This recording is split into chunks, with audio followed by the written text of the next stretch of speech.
Selamat sore, Bung Sadikin. Ya, sore.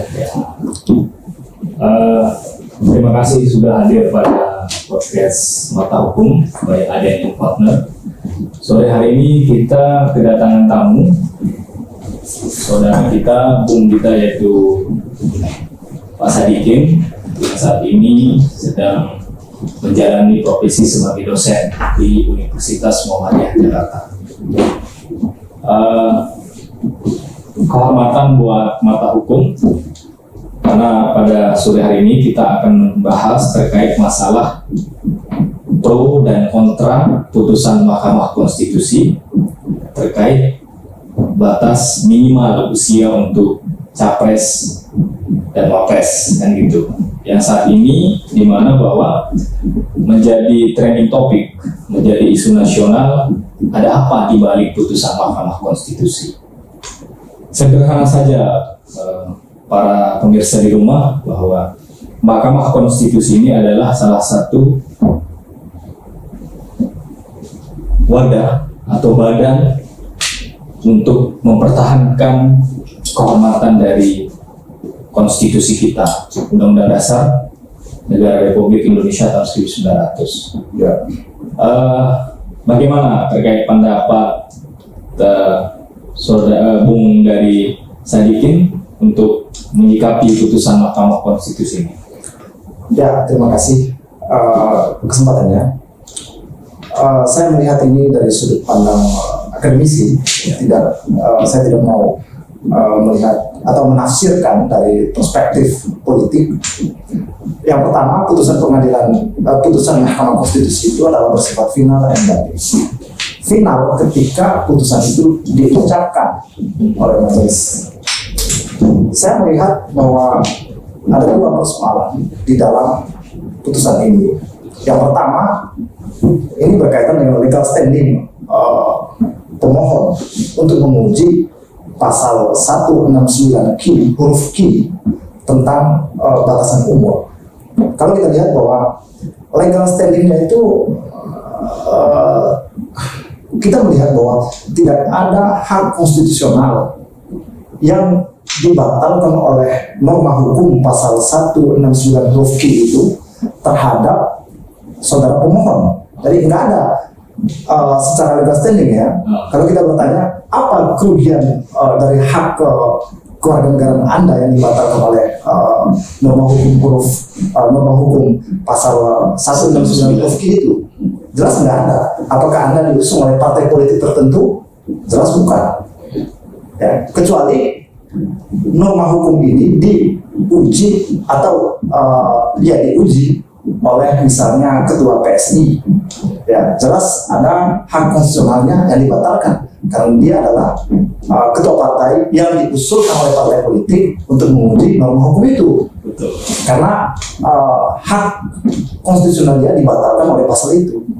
Kalau kita bertanya apa hak konstitusional Anda yang dibatalkan oleh pasal itu, apakah Anda diusung oleh partai politik untuk menjadi calon presiden 2004? Jelas tidak. Yeah. Itu yang pertama. Yang kedua, soal norma hukum ini ya. Yeah, norma hukum. Mahkamah Konstitusi itu tidak punya kewenangan. Kendati secara normatif dia punya kewenangan untuk menguji undang-undang terhadap undang-undang dasar. Tetapi tidak semua undang-undang dia dapat menguji terhadap undang-undang dasar. Karena undang-undang dasar itu dia cukup sederhana dan terbatas. Apa yang mau diuji dari pasal 169 huruf Q itu terhadap undang-undang dasar? Sedangkan di dalam undang-undang dasar tidak ada norma hukum yang mengatur tentang batasan umur. Yang diatur dalam pasal 7 itu tentang persyaratan, pasal 9, pasal 6 tentang persyaratan presiden. Persyaratan presiden dan persyaratan calon wakil presiden adalah orang Indonesia asli sejak dia dilahirkan. Di situ tidak diatur tentang batasan umur. Karena itu Mahkamah Konstitusi tidak punya kewenangan untuk menguji norma hukum pasal 169 huruf Q itu. Nah di sini sejak norma hukum ini diuji, mestinya Mahkamah Konstitusi harus menolak permohonan tersebut. karena dia tidak punya kewenangan. Dikembalikan kepada DPR RI yang punya kewenangan untuk mengatur atau mengedit undang-undang itu, karena itu adalah produk legislatif, bukan produk Mahkamah Konstitusi. Mungkin begini, Bung, apakah dengan batasan minimal umur untuk menjadi calon presiden ini membatasi hak asasi manusia? Sehingga kan muncul pertanyaan bahwa kenapa harus 40 tahun ya, Bung ya? Harus 40 tahun, tidak boleh di bawah 40 tahun. Kira-kira pertimbangan secara konteks hukum ini seperti apa? Nah, sehingga kalau kita kembali kepada hak asasi manusia, artinya bahwa setiap warga, setiap masyarakat di Indonesia mempunyai hak yang sama dan setara dan diakui oleh hukum itu sendiri. Nah, pertanyaan saya, Bung, apakah dengan membatasi umur, yaitu minimal 40 tahun boleh mencalonkan diri sebagai presiden ataupun wakil presiden, ini menentang dan membatasi hak asasi manusia, bahwa kita sama-sama mengetahui bahwa kita ini negara demokrasi. Ya. Nah, ada beberapa poin tadi yang perlu saya tegaskan kepada Bung Sadikin ya, bahwa apapun di luar sana tidak ada hak Mahkamah Konstitusi untuk melakukan judicial review undang-undang terhadap undang-undang dasar. Sehingga kalau sederhananya sekarang, apakah orang di bawah 40 tahun sehingga tidak mampu mencalonkan diri sebagai presiden dan wakil presiden itu melanggar hak konstitusional seseorang atau tidak? Kan itu pertanyaan kita. Mengapa harus dibatasi? Atas dasar alasan apa sehingga undang-undang membatasi itu sendiri? Jangan sampai pasal ini sendiri ada sesuatu yang memang menjadi, kalau dalam konteks politik yang mungkin orderan politik gitu dari tokoh-tokoh di atas sana kan gitu. Sehingga gimana menurut Bung Sadikin, apakah melanggar nggak hak konstitusional seseorang jika umur itu harus minimal 40 tahun? Dari perspektif Bung Sadikin seperti apa? Ini soal original intent dari norma hukum pasal 169 huruf Q itu. Kira-kira apa filosofi asbabun nuzul dari pasal ini sehingga umur 40 itu dijadikan sebagai standar untuk dijadikan sebagai calon presiden dan calon wakil presiden. Tetapi kalau misalnya ya mesti itunya yang harus dilihat, original intent, asbabun nuzul, filosofi latar belakang dari kenapa DPR itu merumuskan atau distandarkan umur 40, kenapa enggak 35 ya. Nah, itu bukan kewenangan dari Mahkamah Konstitusi ya, karena yang kita soroti itu adalah putusan dari Mahkamah Konstitusi. Nah, kalau kita lihat misalnya justru putusan ini menghina hak asasi manusia. Kenapa? Iya, karena dia norma hukumnya bunyinya begini: 40 tahun dan atau pernah menjadi pejabat publik yang dipilih secara demokrasi. Pejabat daerah ya? Pejabat daerah yang dipilih secara demokrasi. Nah, kalau kita lihat, justru ini memberi semacam privilege kepada anggota kepada pejabat, kepada kepala daerah yang umurnya di bawah 40 tahun, tetapi dia adalah pejabat publik, ya kan? Iya. Jadi justru menghina hak asasi manusia. Misalnya saya punya hak untuk menjadi calon presiden, tapi karena saya bukan pejabat publik, itulah pasal itu yang membatalkan hak warga negara saya itu. Mestinya kalau kita sebagai seorang aktivis hak asasi manusia, justru mestinya umur 40 itu distandarkan menjadi kita lihat undang-undang undang-undang nomor 7 tahun 2017 ini juga itu kan ada atur batasan umur hak warga negara untuk memilih itu dan dipilih itu batasan umurnya berapa? 17. 17. Mestinya distandarkan aja batasan calon presiden dan calon wakil presiden itu umurnya 17 tahun. Nah itu lebih fair. Lebih fair. Dan itu menghargai hak asasi manusia. Nah kalau kita lihat norma hukum ini justru menghina hak asasi manusia. Saya misalnya umur saya di bawah 40 tahun, di bawah 40 tahun. Ya. Tapi saya punya hak untuk mencalonkan diri sebagai presiden atau wakil presiden. Tapi karena saya bukan pejabat publik yang dipilih secara demokrasi, maka undang-undang pasal norma hukum pasal 169 huruf Q ini juga membatalkan hak warga negara saya, membatalkan hak konstitusional saya. Ini justru meribetkan, justru mempersulit hak asasi hak warga negara untuk dipilih sebagai pejabat publik. Jadi agak kacau ya. Terlepas ini soal politisi atau soal relasi, tapi kita melihatnya secara akademis bahwa ini putusan ini sebetulnya tidak teliti, apa istilahnya itu, tidak cermat. Majelis itu tidak cermat di dalam memutuskan satu putusan. Ya, tidak cermat. Itu lebih akademisnya ya. Tidak cermat. Terlepas itu apakah dicermat atau di by order, itu urusan lain. Mungkin itu dilihat dari sudut pandang secara politik ya. Pada dasarnya bahwa salah satu putusan yang menjadi sebuah dasar suatu putusan itu tidak lepas dari kita akan mencoba mengkaji, menganalisa seperti apa sih landasan filosofis, landasan teoritis, dan landasan sosiologis terhadap pasal 169 huruf ini. Ya, terlepas dari itu, Bung,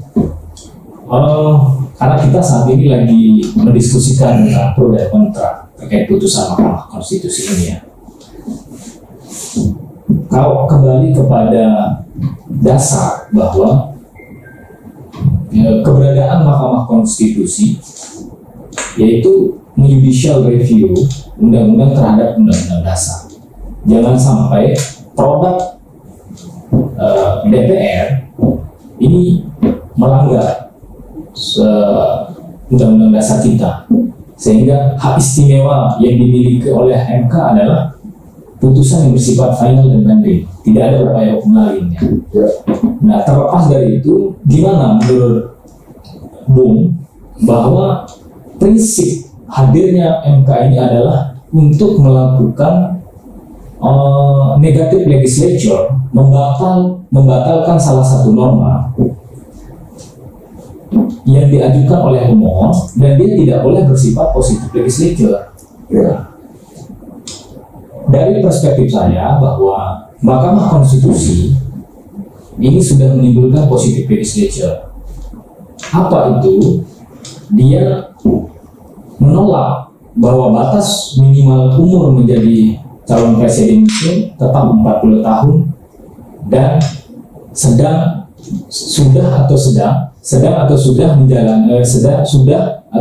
menjadi kepala daerah atau pernah. Sehingga inilah positif legislature yang menjadi produk dari Mahkamah Konstitusi, dan kita sebagai seorang praktisi sekaligus akademisi hukum ya sangat mempertimbangkan ada apa yang menjadi landasan filosofis dari putusan ini gitu.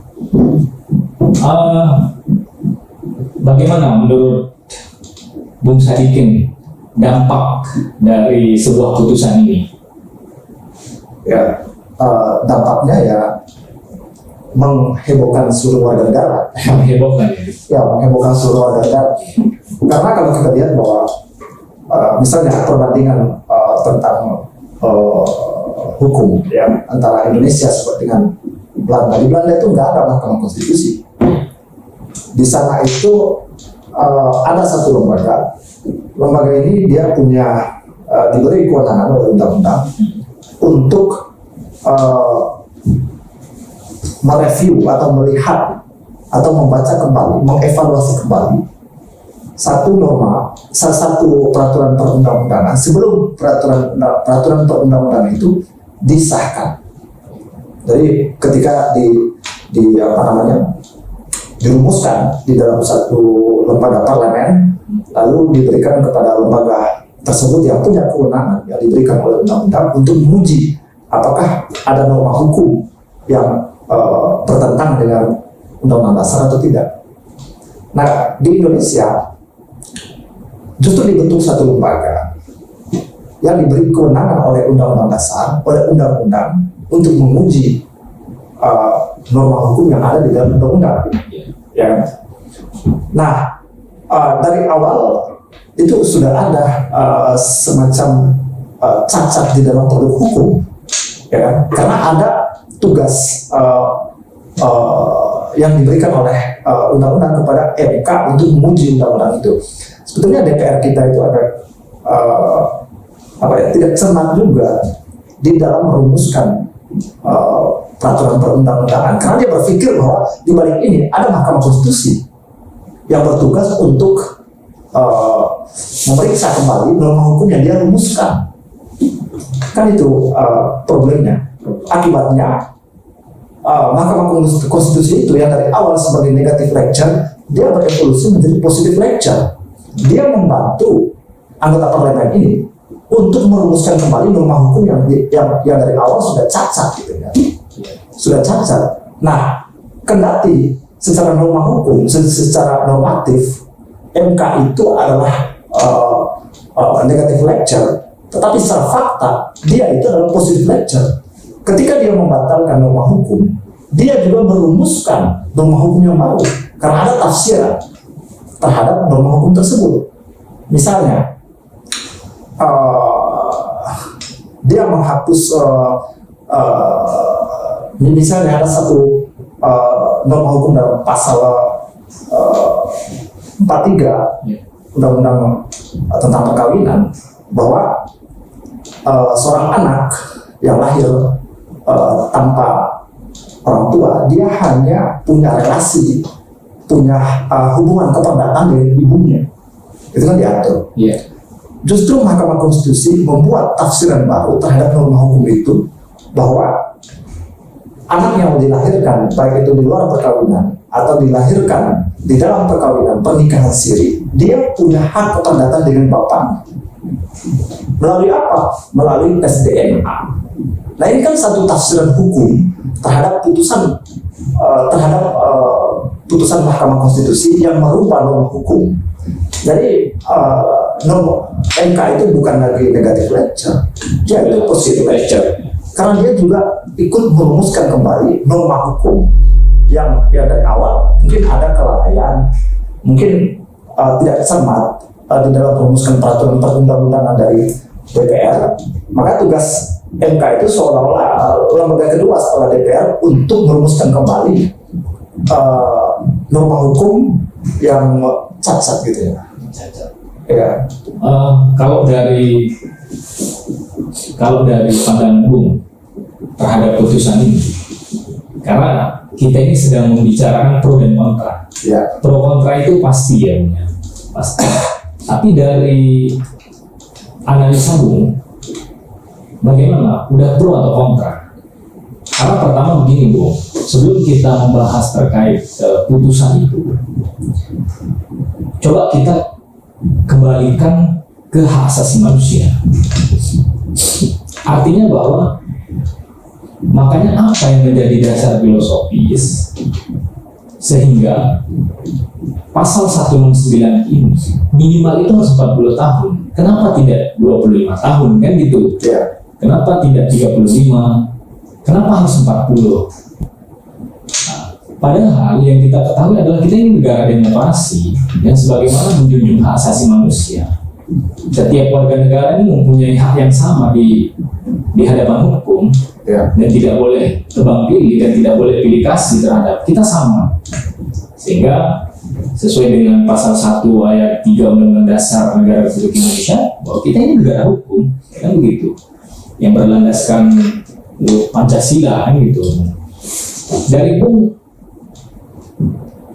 Kalau dari saya memang benar ada hak istimewa melalui putusan Mahkamah Konstitusi ini bahwa setiap orang yang pernah menjabat sebagai kepala daerah mempunyai hak istimewa, kan begitu Bung. Walaupun dalam konteks politik dia berjuang dengan kendaraannya mereka masing-masing, kan begitu Bung.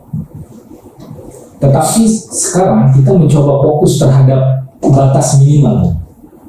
Yang ingin saya pertanyakan kepada Bung, lebih khusus kita mendiskusikan ya Bung ya, bagaimana Bung dengan batas minimal 40 tahun, pro atau kontra Bung?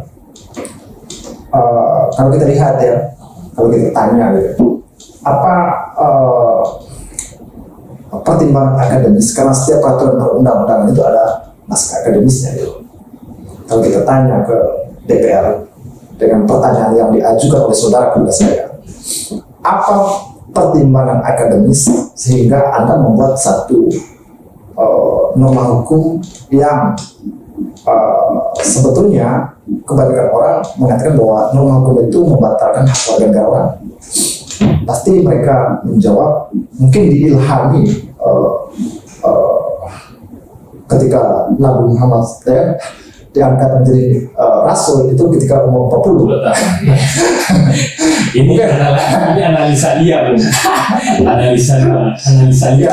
Artinya juga kita belum menganalisa lebih. Kita belum ada tersebut membaca ya. Kira-kira apa pertimbangan dari naskah akademiknya sehingga diambil umur 40 tahun ya. Tapi secara personal sebetulnya umur 40 tahun itu adalah umur yang paling matang.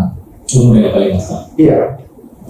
Soekarno dia diangkat sebagai Presiden Republik Indonesia ketika umur 45 tahun. Soekarno ya. Dan itu sudah matang. Dia pernah memimpin partai politik, dia memobilisasi gerakan, dia sudah pernah dibuang sana sini. Dari perjalanannya itu sudah teruji. Perjalanan hidupnya itu sudah teruji. Ya, di samping perjalanan hidupnya juga cara berpikirnya agak matang dan dia lebih bijak. Ya, lebih bijak untuk menahan emosional. Nah, kalau misalnya umur di bawah 40 tahun ya, itu kan belum labil. Masih labil ya? Ya, masih labil ya. Masih labil dan emosionalnya tidak terkontrol. Ya. Nah, kalau kita demi hak asasi manusia misalnya, kenapa umur 40 itu tidak distandarkan menjadi umur 17 tahun? Ya, di mana warga negara itu diberikan hak untuk memilih, ya kan, untuk mengikuti, untuk memberikan suara di dalam pemilihan umum. Kenapa tidak distandarkan umur 17 tahun? Dan itu lebih fair. Setiap warga negara diberi hak untuk mencalonkan diri sebagai presiden dan calon wakil presiden. Nah, itu lebih fair.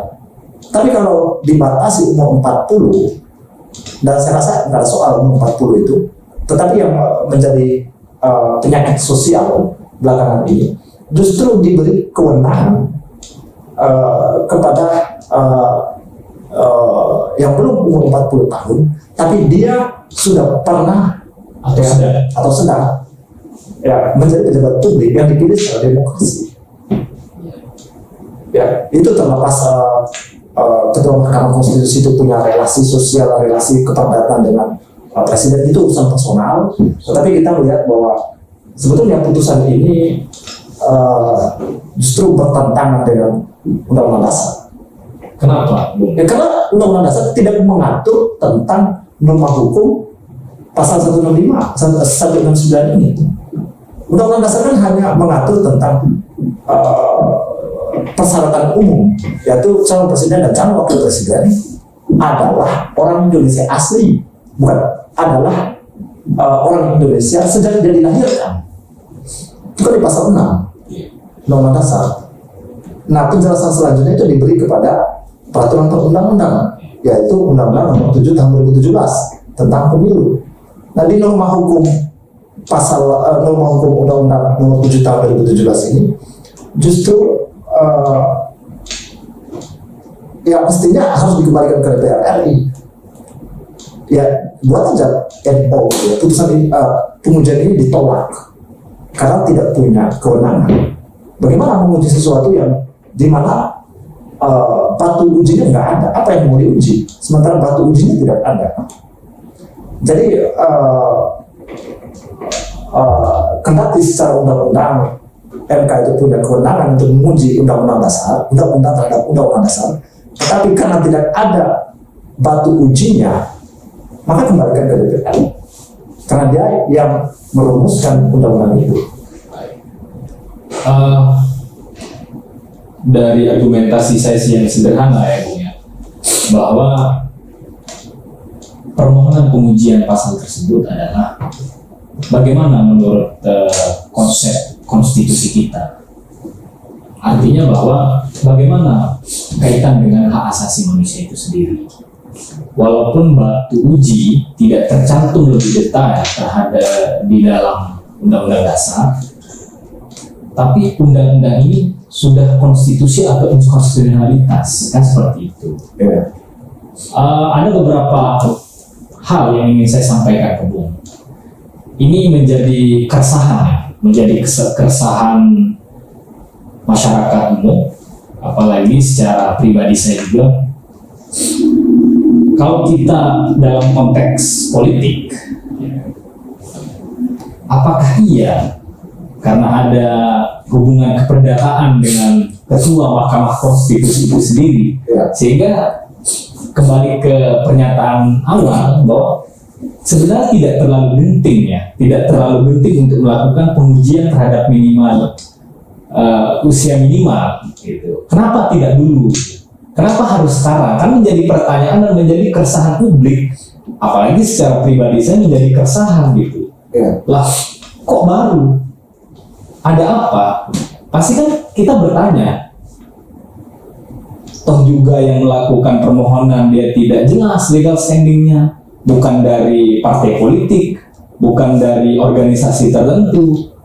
Ini pemohon ini seperti bahasa yang Bung sampaikan tadi, orang lain yang memang tidak pernah tampil, tidak pernah kelihatan di publik gitu. Kira-kira perspektif Bung seperti apa? Ya, sebetulnya majelis ini kan dia pasif, dia tidak boleh menjemput ya, karena diatur di dalam undang-undang. Cuman yang kita sorot ini adalah putusannya itu kelihatan tergesa-gesa. Dia berpacu dengan waktu. Dia berpacu dengan tanggal 19 sampai tanggal 25 Oktober ya. Karena KPU membuka pendaftaran calon presiden dan calon wakil presiden itu sejak tanggal 19 sampai tanggal 25. Seolah-olah ada tergesa-gesa ya, berpacu dengan waktu, mengejar waktu. KPU dengan MK ini ya, MK. Jelas di situ ada kepentingan ya, entah itu kepentingan apa. Tapi kalau kita melihat kalimat yang diucapkan oleh Saldi Isra ya, sebetulnya ada kontradiksi, ada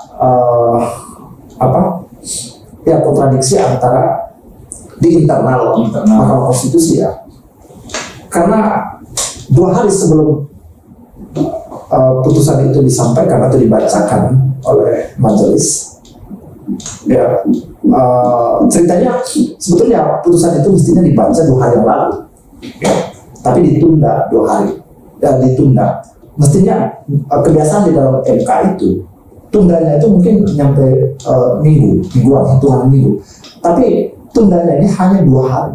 Ada perubahan gitu ya, perubahan kualitatif di dalam Mahkamah Konstitusi ya, yang dari awal seolah-olah ada tergesa-gesa harus diputuskan secepatnya karena di depan sana ada pembukaan pendaftaran presiden dan calon presiden dan calon wakil presiden.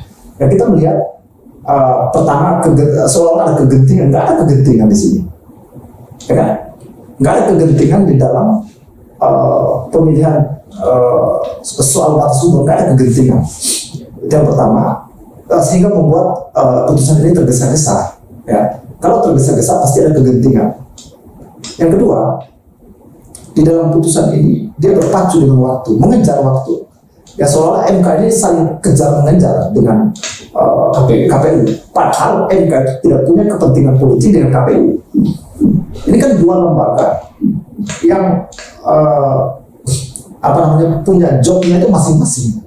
MK ini tidak punya kepentingan dengan KPU sehingga dia saling kejar-kejaran. Sudah menjadi kewenangan masing-masing. Dia punya kewenangan masing-masing. Jadi belakangan ini seperti yang Bung tadi ceritakan, sebetulnya yang banyak diuji selama ini ya, kalau kita baca 2023 ini sudah 30 kali orang menguji norma hukum pasal 222 tentang PT. Yeah. Persoalan terbatas. Bukan.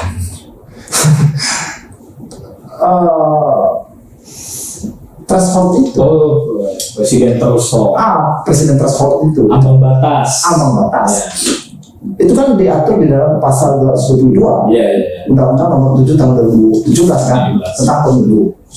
Nah, kalau kita hitung, kalau kita lihat 2023 ini hampir 30 kali orang menguji pasal itu dengan argumentasi yang berbeda kan. Nah, belakangan ini kira-kira sebulan belakangan ini orang sudah beralih pikirannya, sudah menguji pasal 169 huruf Q ini tentang batasan umur. Jadi selama ini mereka menguji norma hukum tentang PT, tentang threshold, ya, dari 20% mereka turunin menjadi 0%, ada yang menjadi 5%. Nah, ketika mereka melihat itu, ada kok di depan matanya ada peluang. Akhirnya kebanyakan belakangan ini mereka berbondong-bondong untuk menguji pasal 169 huruf Q itu. Jadi semacam ada by order juga. Ada by order ya. Kemungkinan yang terjadi mungkin ya Bung ya. Ya, seolah ada satu meteor yang sedang jatuh, ya bumi harus digeserkan bagian kirinya. Ya, padahal di depan sana nggak ada kegentingan nasional yang mengharuskan agar putusan ini dilakukan secara tergesa-gesa. Dan saya rasa selama ini biasa aja kan, nggak ada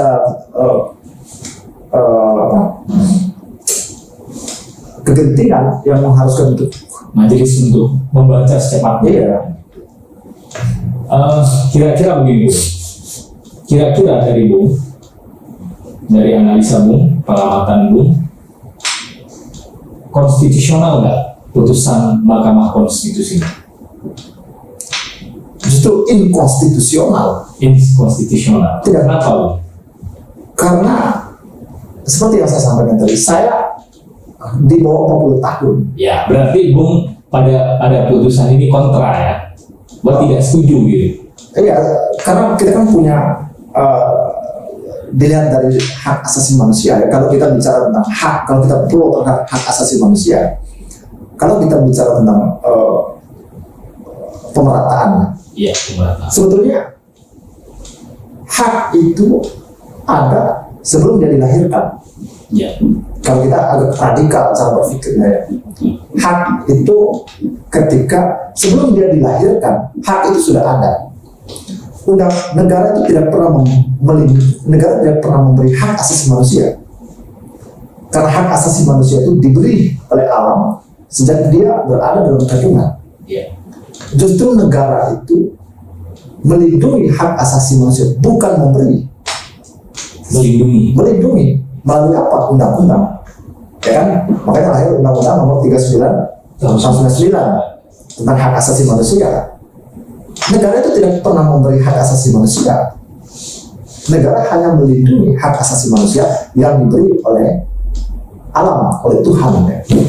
Nah, kalau kita bicara hak asasi manusia, mestinya harus distandarkan supaya semua orang punya hak. Ya kan? Hak saya misalnya dengan hak siapa misalnya pejabat publik yang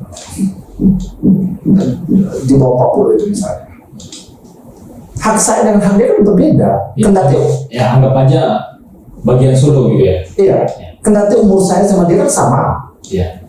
tapi hak saya dengan hak dia beda. Jelas ini inkonstitusional. Saya sama-sama bayar pajak dengan dia.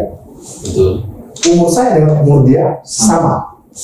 Tetapi hak saya untuk menjadi hak asasi, hak yang melekat di saya untuk dipilih itu tidak difasilitasi.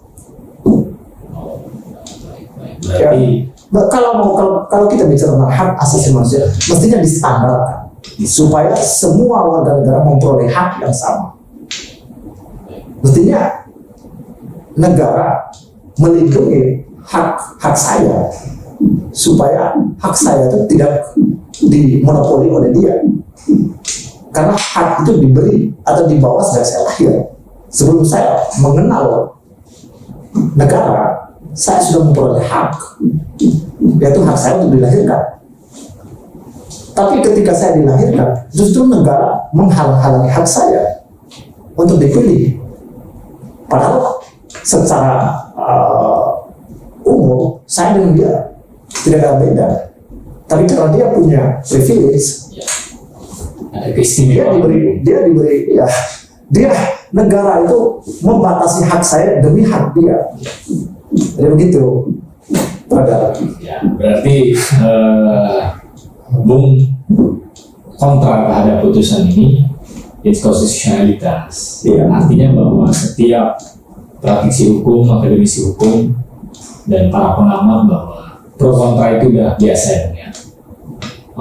Nanti ke depan setelah isu ini selesai terkait masalah batas minimal capres dan cawapres, prinsipnya satu, bagaimana sih cara kita mewujudkan demokrasi yang pesta pora demokrasi ini ya berjalan dengan lancar, tidak ada kecurangan, tidak ada by order dan lain-lain, bahwa kita tunjukkan bahwa pesta demokrasi ini berjalan dengan lancar sesuai dengan konstitusi kita. Seperti itu ya Bung ya.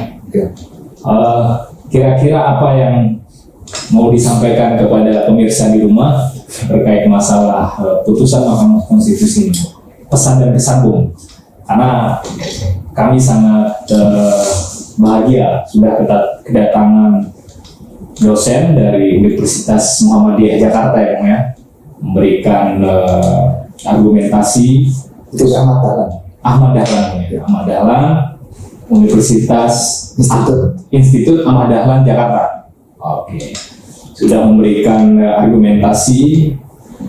Ya, semoga bisa membuka peluang, membuka mindset kita bahwa jangan sampai kita tergoreng oleh isu-isu nasional yang tidak penting, tapi bagaimana kita tetap melaksanakan pesta demokrasi ini dengan sesuai dengan amanah konstitusi kita. Nah, seperti itu Bung. Terakhir ya Bung ya, silakanlah Bung menyampaikan pesan dan kesan kepada pemirsa di rumah terkait diskusi kita pada sore hari ini. Karena saya tidak perlu menyimpulkan ini Bung, bahwa saya mempertanyakan secara tegas dan lugas bahwa Bung memang kontra terhadap putusan MK ya, terkait batas minimal umur capres dan cawapres ya Bung ya. Baik, gimana Bung? Bagi pemirsa dimanapun Anda berada saat ini, kalau Anda ingin mengikuti perkembangan nasional seputar hukum, jangan lupa subscribe dan ikuti Mata Hukum. Karena setiap hari Mata Hukum selalu memberikan edukatif tentang persoalan-persoalan hukum, baik persoalan hukum pidana, hukum perdata, maupun hukum tata negara. Sampai jumpa di pertemuan selanjutnya. Baik, terima kasih Bung. Semoga pertemuan kita menemukan novelty baru untuk menjadi gagasan-gagasan ke depannya. Siap. Ya, thank you Bung ya. Oke. Terima kasih sudah hadir di podcast Mata Hukum.